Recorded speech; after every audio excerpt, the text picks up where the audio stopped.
I'm a second generation tomato grower, and my father started this business in 1978 and I took over in 1988.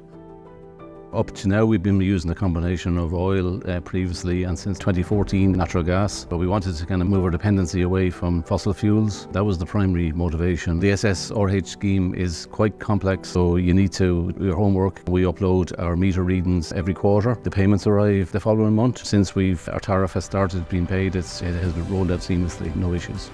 There was nothing that was insurmountable. It took a little bit of time. Certainly the benefits were well worth enduring a little bit of pain along the way.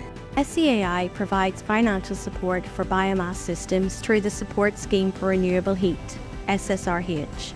This provides an operational aid tariff over a period of 15 years for eligible biomass systems. Our site is quite confined here, but we had an area where we had some old oil tanks that we removed, and we were able to build a purpose-built shed that was ideally suited for the new wood pellet boiler. And that worked really well, and to be honest, since we installed in 2023 it has worked seamlessly.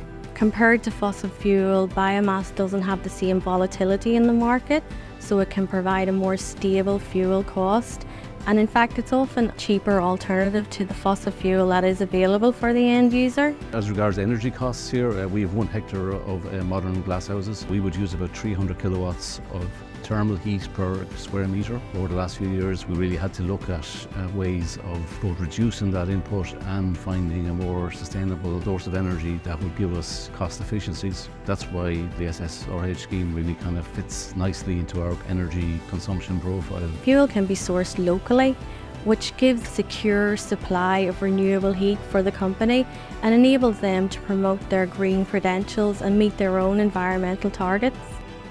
So I suppose from our business point of view, the fact that we can say we're producing Irish tomatoes on the island of Ireland in a carbon-friendly way with virtually no carbon footprint, that's a major benefit. Anything that we can do to kind of build the story around sustainable production of food has to be seen as a positive. We have no regrets about installing the boiler. We're very happy and long may it continue.